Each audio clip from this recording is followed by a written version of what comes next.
नमस्कार भक्तों, स्वागत है हमारे चैनल सनातन ज्ञान में। भक्तों, ज्येष्ठ मास के शुक्ल पक्ष की एकादशी यानी कि निर्जला एकादशी की आप सभी को हार्दिक शुभकामनाएं और बधाइयां। दोस्तों, आज के इस वीडियो में बहुत ही ज्यादा महत्वपूर्ण और ज्ञानवर्धक जानकारी आप सभी के लिए लेकर आई हूं, क्योंकि आज के इस वीडियो में हम आपको निर्जला एकादशी से जुड़े हुए संपूर्ण नियम, जानकारी, उपाय और साथ ही में कुछ खास मंत्र भी देंगे। जैसे कि निर्जला एकादशी कब है, पूजा किस समय करनी है, कैसे करनी है, एवं इस दिन आपको ऐसे कौन से कार्य हैं जो करने चाहिए जिससे आपको आपके भगवान श्री हरि विष्णु और मां लक्ष्मी की असीम कृपा प्राप्त हो सके। इन सभी चीजों के जानने के लिए बहुत सारे भक्त लगातार अनुरोध कर रहे थे, क्योंकि इस बार एकादशी की सही तारीख को लेकर बहुत सारे लोगों के मन में असमंजस्य की स्थिति बनी हुई है। तो आप सभी से विनम्र निवेदन करना चाहूंगी कि इस वीडियो को अंत तक जरूर देखिएगा, क्योंकि मैं आपको विश्वास दिलाती हूं कि इस वीडियो को पूरा देखने के बाद आपको कहीं और जाने की जरूरत ही नहीं पड़ने वाली है। बहुत ही सटीकता एवं शास्त्र प्रमाणित बातें आज मैं आप सभी के लिए लेकर आई हूं। तीज त्योहार और धर्म चैनल का सिर्फ एक ही मकसद है, आप सभी जनता तक जनसाधारण भाषा में जानकारियों को लाना और उपाय के माध्यम से आप सभी के जीवन में खुशियों को लेकर आना। तो भक्तों, बिना किसी देरी के चलिए सीधे इस खास वीडियो की शुरुआत करती हूं। तो देखिए, हर साल 24 एकादशियां आती है, यानी कि हर महीने में 2 एकादशी आती है, एक कृष्ण पक्ष की एकादशी और एक शुक्ल पक्ष की एकादशी। और इन सभी एकादशी का अपने आप में ही एक खास और विशेष महत्व होता है। लेकिन इन सभी एकादशी में जो ज्येष्ठ मास के शुक्ल पक्ष की एकादशी यानी कि निर्जला एकादशी आती है, ये सबसे बड़ी एकादशी कही गई है। शास्त्रीय मान्यताओं के अनुसार माने तो इस एकादशी के दिन पूजा पाठ, व्रत एवं कुछ खास उपायों को करने से व्यक्ति को बेहद ही श्रेष्ठ पुण्य फलों की प्राप्ति हो सकती है, और जिसकी वजह से व्यक्ति के जीवन में आजीवन सुख भोगते ही रहता है और मरणोपरांत भी बैकुंठ धाम की प्राप्ति होती है। जी हाँ दोस्तों, ज्येष्ठ मास के शुक्ल पक्ष की एकादशी यानी कि निर्जला एकादशी, बांधव एकादशी या फिर भीमसेनी एकादशी के नाम से भी जानी जाती है। दोस्तों, इस बार की जो निर्जला एकादशी है वो अत्यंत ही मंगलकारी तिथि होने वाली है, क्योंकि ये पूरे 121 साल के बाद अत्यंत ही दुर्लभ संयोग को लेकर आई है। पूज्य गुरुजी ने अपनी अभी की ही एक कथा में इस एकादशी की तिथि के बारे में वर्णन करते हुए स्पष्ट रूप से कहा है कि ये एकादशी की तिथि केवल एक पर्व नहीं, बल्कि अपने आप में सोए हुए भाग्य को चमकाने का एक अद्भुत मौका है, एक तरीके की आपके लिए अपॉर्चुनिटी है। हमारे प्राचीन धार्मिक ग्रंथों में इस एकादशी को सर्व सुख प्रदायिनी और सर्व कष्ट हरणी एकादशी भी कहा गया है, यानी कि यह एक ऐसी एकादशी है जो सभी सुखों की दात्री है, और यानी देने वाली एकादशी है। यह सभी दुखों का नाश करने वाली है। जो कोई भी श्रद्धा और भक्ति से इस दिन व्रत रखता है या फिर पूजा करता है, उपाय करता है, उसे जीवन में ऐश्वर्य, मानसिक शांति और अंत में बैकुंठ धाम की प्राप्ति निश्चित रूप से होती है, और नाना प्रकार के पुण्य फलों की प्राप्ति भी होती है। तो भक्तों, इस वीडियो को अंतिम भाग में मैं आपको कुछ ऐसे अचूक और रामबाण उपाय भी बताऊंगी, जिससे आप अपने जीवन में हर एक प्रकार की समस्याओं का निदान कर पाएंगे, जिन्हें अगर आप निर्जला एकादशी के दिन इन उपायों को कर लेते हैं तो आपके घर में किसी भी चीज की कभी कोई कमी नहीं रहेगी। अगर आप पितृदोष, राहु दोष या शनि दोष से परेशान हैं तो उसके समाधान के लिए भी मैंने इस वीडियो के अंत में कुछ खास उपाय बताए हैं। वीडियो के बीच बीच में मैं आपको कुछ गुप्त टोटके भी बताऊंगा, जिससे कि आप अपनी कुछ ऐसी समस्याओं के निदान पा सकेंगे जिसके बारे में आप किसी से बात तक नहीं कर सकते। लेकिन सबसे पहले तो आप भगवान श्री हरि विष्णु मां लक्ष्मी की इस वीडियो को सच्चे हृदय के साथ लाइक करके चैनल तीज त्योहार और धर्म को सब्सक्राइब कर दीजिए।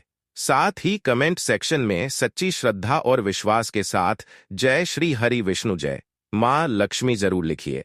तो देखिए, इस बार साल 2025 में निर्जला एकादशी की तिथि को लेकर बहुत ही भ्रम की स्थिति बनी हुई है।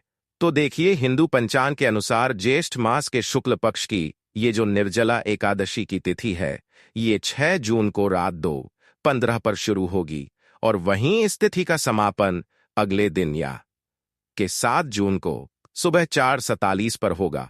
पंचांग गणना के आधार पर 6 जून को निर्जला एकादशी का व्रत किया जाएगा। भक्तों, इस दिन देश भर में श्रद्धालु पवित्र नदियों में स्नान, दान जरूर ही करते हैं और इस दिन पितृ कार्य जैसे कि तर्पण, पिंडदान एवं श्राद्ध संपन्न किए गए हैं। इस दिन प्रयागराज के संगम में स्नान या किसी भी पवित्र नदी में स्नान और दान का विशेष महत्व बताया गया है, जिससे भगवान विष्णु की विशेष कृपा प्राप्त होती है। धार्मिक परंपरा के अनुसार इस एकादशी की रात में पितरों के नाम पर दीपक जलाने का भी विधान है और उनकी आत्मा की शांति के लिए ये अत्यंत आवश्यक भी माना जाता है। और अब जानते हैं कि निर्जला एकादशी को पूजा, व्रत, स्नान, ध्यान एवं उपाय करने का सबसे सही समय क्या रहने वाला है। लेकिन समय जानने से पहले एक बार फिर से रिक्वेस्ट है कि वीडियो को लाइक करके चैनल 30 त्योहार और धर्म को सब्सक्राइब भी कर दीजिएगा और साथ ही कमेंट सेक्शन में एक काम जरूर करें। आपको अपना नाम, डेट ऑफ बर्थ और राशि लिखनी है। राशि अनुरूप निर्जला एकादशी के दिन आपके जीवन में क्या बड़े बदलाव आने वाले हैं, वो मैं आपको कमेंट सेक्शन में ही बता दूंगी, तो ध्यान से सुनिएगा। तो देखिए, जैसा कि मैंने आपको वीडियो की शुरुआत में ही बताया था कि सभी 24 एकादशियों का फल केवल इस एक यार्थ और उपाय को करने मात्र से ही आपको मिल जाएगा। भगवान विष्णु की विशेष कृपा से प्राप्त होती है। पापों से मुक्ति तो मिलती ही है, साथ ही मोक्ष का मार्ग भी प्रशस्त होता है। मृत्यु के समय यमदूत नहीं आते, बल्कि स्वयं भगवान विष्णु दूध के रूप में आत्मा को लेने के लिए आते हैं। विशेष रूप से ये व्रत ब्राह्मण, गृहस्थ, स्त्री, पुरुष और युवा, वृद्ध सभी के लिए अत्यंत ही फलदायी माना जाता है। एक दिन पहले ही इसके लिए आपको कुछ उपाय और कुछ चीजों का ध्यान रखना होता है। सबसे पहले आप ये समझिए, एक दिन पहले यानी कि दशमी तिथि के दिन ही आप सात्विक भोजन कर लीजिए। ब्रह्मचर्य का पालन यहीं से ही करना स्टार्ट कीजिए। रात्रि में भगवान विष्णु का ध्यान करते हुए ही जल्दी ही आप सो जाए। एक चीज का ध्यान रखिएगा कि कभी भी एकादशी के दिन तुलसी जी नहीं तोड़ी जाती है और ना ही इनमें जल्दी आ जाता है। आप दशमी की तिथि के दिन चाहे तो तुलसी जी के दल को तोड़ लीजिए। अब बताती हूं कि निर्जला एकादशी के दिन आपको क्या करना है।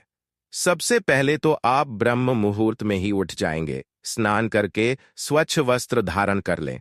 इसके बाद जो पूजा स्थल है उसे भी गंगा जल से पवित्र कर लें, शुद्ध कर लें। भगवान विष्णु की मूर्ति या चित्र वहां पर आपको स्थापित करना है।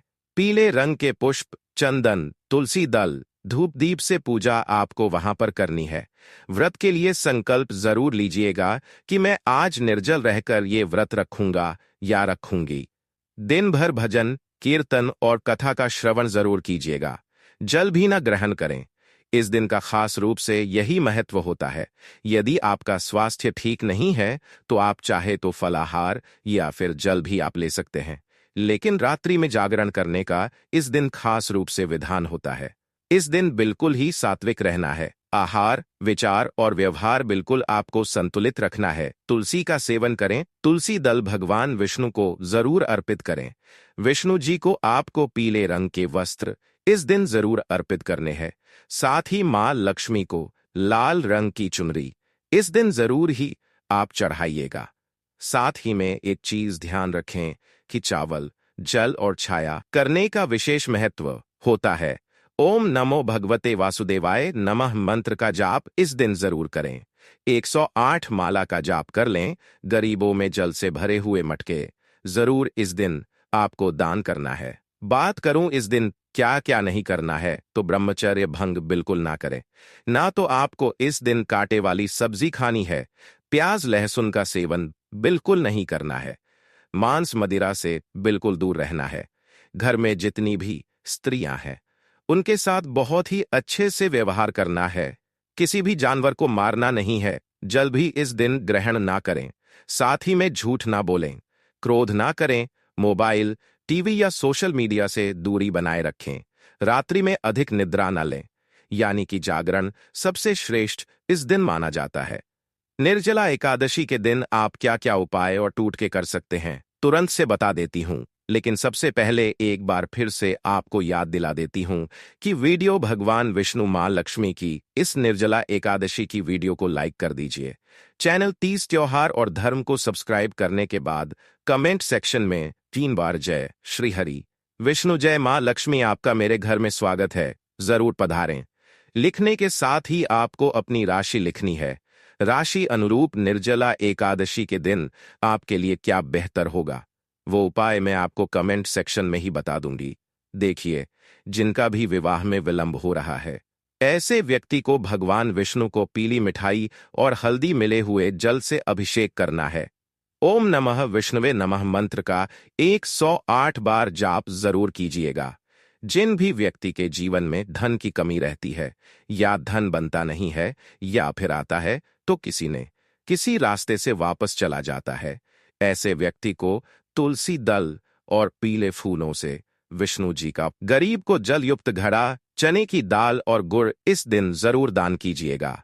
नेत्र रोग अगर किसी को है, आंखों में परेशानी बनी रहती है, मानसिक शांति नहीं मिल रही है, तो ऐसे व्यक्ति को इस दिन जल से भरे तांबे के लोटे में कपूर डालकर सूर्य भगवान को अर्घ्य देना है।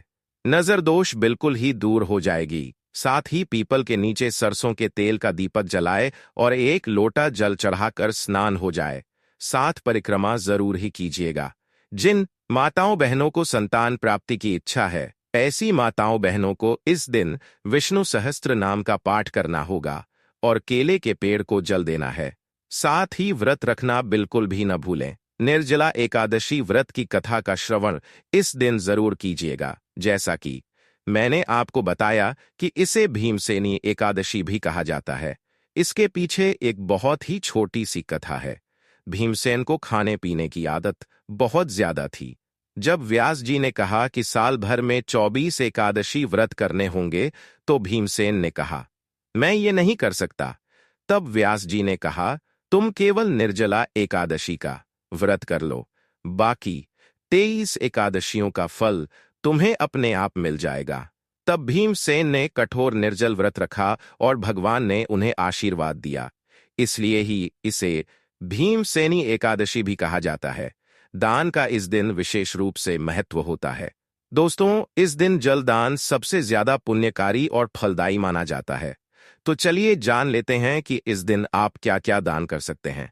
ध्यान से सुनिएगा। मटके से भरा पानी, पंखा, छाता, फल, वस्त्र और तांबे के पात्र का दान इस दिन सबसे ज्यादा सुखद होता है, फलकारी होता है, पुण्यकारी होता है। एक संतोषजनक जीवन, सुख, शांति और पुण्य प्राप्त करने